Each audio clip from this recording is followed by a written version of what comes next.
So you've been through most of the things we planned, but to work further, there's a couple of things you could look at. If we look at the tutorial section here, there's at least one tutorial in particular I think that you should do if you would like to do some more modeling. In the polygon modeling section of the tutorials, there's this thing where you do a helmet, like this thing.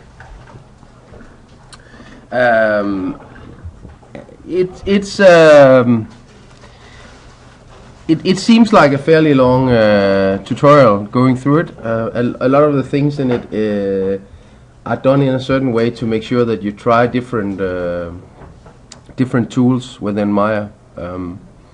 But if you go through it and you understand what's going on, you actually have most of the basic techniques for creating polygon models. It goes through how to add background images and how to model based on those, etc. I can't remember if I must have the background images. So I'll just show you quickly how it works. See, it should be here somewhere. The getting started thing, I think. Should be here somewhere.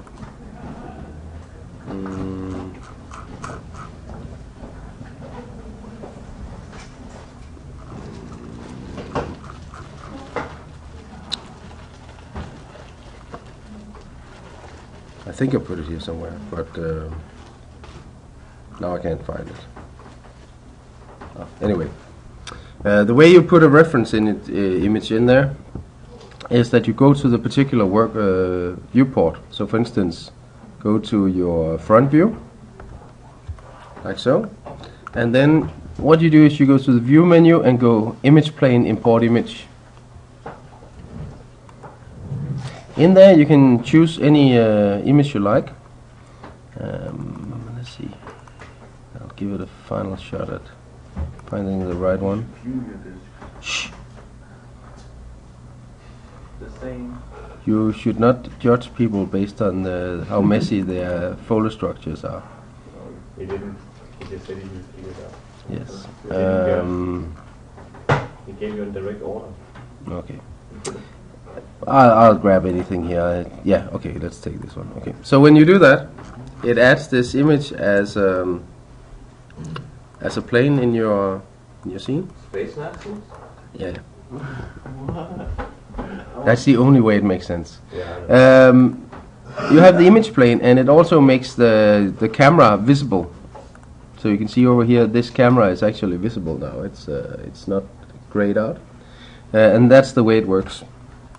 What you can do here is this image plane has a couple of settings. For instance, it has depth, so you can use depth to move it according to the camera, or you can actually place it. So in this case, the depth is the z-axis, so I can push it back, because if it's sitting here and you're modeling around the center view, you will actually have it occluding some of your model. So you usually want to put it back, and you can also, as you're in the viewport, you can slide it back and forth and up and down, and you can also change the size of it, like so.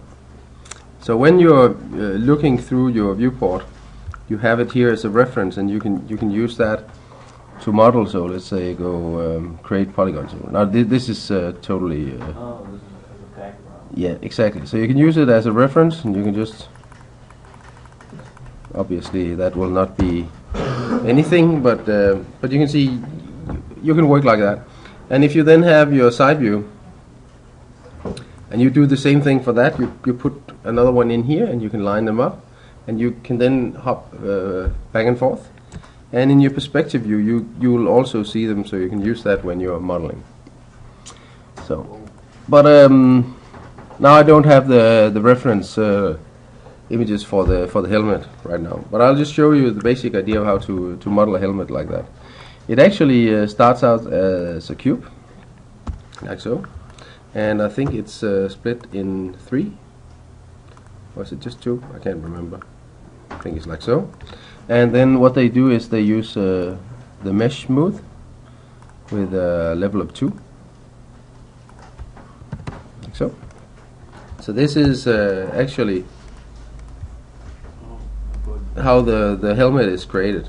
And then if I go to the side view, what is done is a bunch of these faces are selected. I think it's like so, and then they are deleted.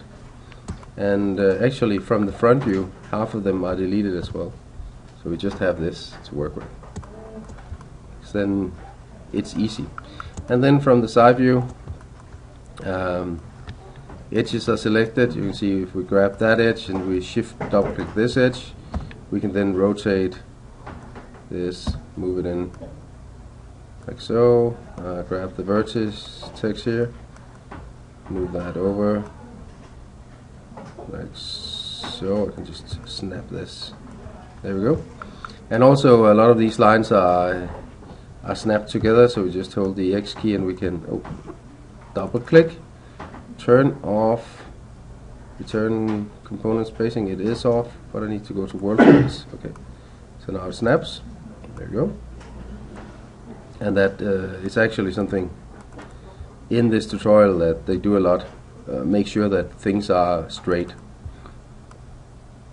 So just snap it like this. It's not really that important in terms of the model. It's more like an exercise in how to straighten up things. Let's go to front view. You can see again here it's not really straight, and then we straighten it up. So things like that. Then the next thing that is done is it's extruded. So we grab this and we grab, actually this has to go down a bit. Grab this vertex here, move that down, grab that, move that down as well. Can't remember it exactly, but it's something like this. So this will be the helmet. Then grab edge, grab this one, shift, double click this one, and then use the extrude tool, and then just drag that in slightly to create a small edge. Do the same thing here. G to repeat, and then drag that in a little bit. At some point we need to mirror this, and when we mirror it, it's important that this profile here is completely straight. So what we want to do is make sure that all of these vertices are actually snapped to the center, like so. Okay. So I have this. The next step is to create like a front thing, like a visor thing, and that's done with the create polygon tool. So can't remember exactly, but I think it's like something like that. And then what is done is grab this face and then go extrude, drag that out, repeat, grab a rotation tool, rotate that around, move that back a bit, so G again to repeat, and then end up having something like this. And then the center of this is then pulled up like so. Yeah, you can start to see the outline of something that looks a little bit like one of those helmets from Halo, I guess. Then the inner faces here has to be deleted. So the face here, here, here, here, here, here, here, here has to go like so. And then I have to make sure that this lines up. So I actually need to make these go away as well. And then I have to split, so I have one less than the other side. This will match with this, and this here will match here, and you can see this is then two sections and it needs to match in here. So I need to add one with the insert edgeloop tool. There we go. So now it will match up there. Then I need to combine these. So I grab both and go mesh combine. So I have it all in one mesh. Right now I'd like to turn on just single-sided view, because then I can see if everything is as it should be, and it actually is, because now you can see that it's transparent on the same side. We were looking at the Boolean operations in the house project, and it actually looks at what is the front and the back when it does something. So if possible, you should always build your model so that they are closed and has the front face facing outwards, unless you have a really good reason not to. Okay, anyway, I want to combine this with this area here, so I go edge, click here, shift double click at the bottom, the same over here, shift click there, shift double click here. So I have 4 sections there and 4 sections there. In the real tutorial you have 5. I just did something different. And then I bridge that, and you can see I get a connection. Turn the bridge down to just 1 segment, and then I can just go edge here, just move this around until I feel that this works the right way. Something like that. That's good. Then I need to create the visor or the glass itself, and to do that I'm using the append polygon tool up here, and I click not on the corners but on the edges, in the middle of the edges, like so, and then down here, and you can see that creates a polygon. Then I go enter, and then append polygon tool again, and then there, and there. To restart the tool I can just press Y and it will be in the same tool, and then I can do that, and then I go Y again, and then it's the last piece here, there, and then enter. Okay, so that creates the visor in the front. I want to be able to pull this out, so I can just use either I could do a loop all the way around, or I can use the split polygon tool to just split from here to there. There we go. And then I can grab this edge going around here, and I can move this using one of the move tools. So I grab the move tool and I can go normal. So that doesn't work on edges, but if I control right click I can go to vertices, and then I'll be able to drag these out like so. So I get this bendy feature. If I just press 3 I can see how this looks smoothed. So this is actually what I'm interested in. To do something like that. That is okay. Looks like me too.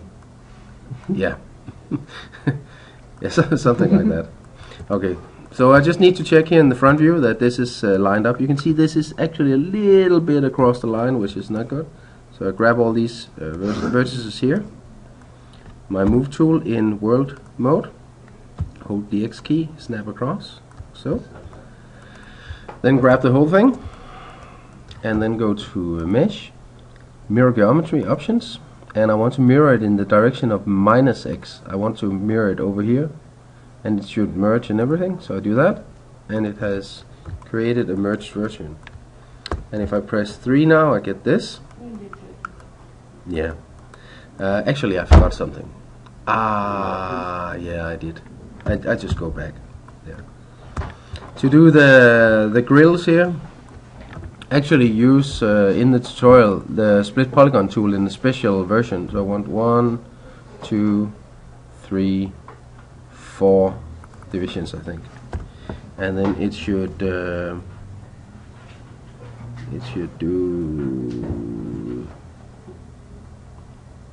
I think it's. Oh, actually, it's not this one. Sorry, it's the insert edgeloop tool. Edit mesh, insert edgeloop tool options. Set it to multiple edge loops, set it to 4 and auto complete off, and if I then click here and then there, you can see it adds. I have one there and I have one there, and I can just set this back, reset. Okay. So I get this here, and I'll just grab some edges here, and there's a small trick here in moving things. So I want to move it along this axis. So So I can use custom axis orientation and go set to edge, and then I grab that edge, so you can see now it aligns with that. So I can move it up, do the same thing over here, go set to edge, grab that edge, and then move it down like that. So that's just a quick way of changing your movement area. Then I grab the face there and there, use the extrude tool to pull that in, like so. Then I need to just get rid of this face and this face. And again I need to check that it's lined up exactly on the front. So I grab this, hold the V key, X, snap, like so.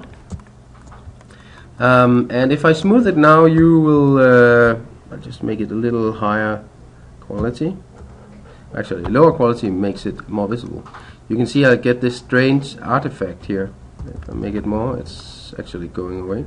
The reason for that is that what I have here is a multi-sided polygon.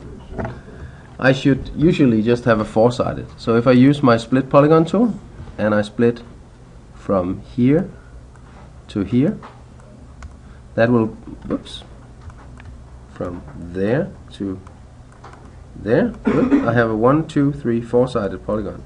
And if I do the same thing over here, there I have a 1, 2, 3, 4-sided polygon, and I have another 4-sided polygon here. So now it smooths in a nice fashion. Okay. So if I move on now, I'll mirror this across. There we go, and I have the whole thing. And if I then need to make some of the parts here sharper, what I can do is I can add loops in here. I can add a loop going around here. So let's try that. It will end here and end up here. So I'll just go insert edge loop tool, and I'll just check that it's been reset. There we go.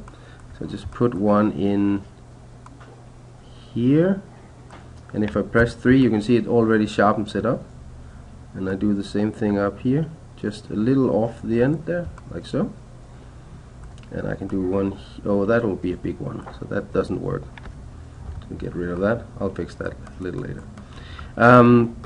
I could do the same thing out here, but I can also do it a different way. If I double click this edge here and grab these two as well, I can use something called Edit Mesh Crease tool. So if I select that on middle mouse button drag, you can see it can be used to sharpen up an edge. So I get that. I can also grab that edge going around there and use the crease tool again, like so. And then the result looks like this. Okay. And then let's just assign a material to all of it. So I assign a blend, and then I go to, in this case I'll grab the edge here, double click this, and then I'll hold the control key and right click to faces, and that will select all of the faces there. And then I just need to grow that selection and deselect the two end ones here. Good. And then I'll assign another blend to that, and that should be black because that's my visor screen. Good. So that's how you do it really fast, and you can work on this further. If you like to add like small details, you can do that. One thing I'd like to mention is that if you want to do like a round detail, let's say we want to make this a unicorn. I don't know why I came up with that. Yeah, I will split around this point. I'm making this slightly more difficult than it has to be, but if I split around this point, I get a 4-sided polygon, right? And then I'll split from the middle of this to here, and the same over here. You can see that I drag this to the corner, so I'm sure that it lines up with the corner. I don't click directly on the corner, because then sometimes it won't sit there, so I just click and drag. So what I do now is I actually create an 8-sided polygon here, which is something that will be able to create a circle. If I only have 6 sides, it'll be difficult to make it look like a circle. This will work okay. Just select all of them, grab that, grow my selection, and then I can just scale that until I think it's good. And then I just grab face, grab these faces here, and I can extrude that out. See, like so. And then I can just scale that in. It's going to be the epic unicorn soldier thing. So you can see it looks like this. A little too soft. So I'll just use my insert edge loop tool and add an edge here. You can see it already looks better. And if I add another one from the other side, there, it looks really good. And a little trick here is if I grab this edge going around there and I move that, let's say, can I do it? I'll just do it like a normal average, and then I can drag this in a little bit. Then I'll create the illusion that it's sort of sitting in the surface there. Right. So that's a nice little addition. If you make more of those spikes, you can have a spiky hand. I could make a spike. It would be more dignified. Yes. So I could also create wings for it. Yeah, the point out here is that right now it doesn't look perfect. I need to add some extra polygons in here, like so. And you can see now I get that extra polygon here that I can use to add my helmet, so that the glass part sort of has a nice ending as opposed to over here, right? You can just redo that, go to hard edge mode, grab my split polygon tool, grab the outer edge here, there, and snap that to the outer edge down here. And so what we have is this, and then just grab the face and assign the existing black material like so, and then I smooth it. I get that. So that is all options you have when you're doing the model. Of course it's open on the back side here. I could do things like grabbing this edge going around there, extrude it up a little bit to create more of a helmety feel, something like that. Okay, so I think when you're done with the house, you should go on to do the modeling bit when you have the time, because it's something that you will need in the future when you want to do your own projects. Okay, good.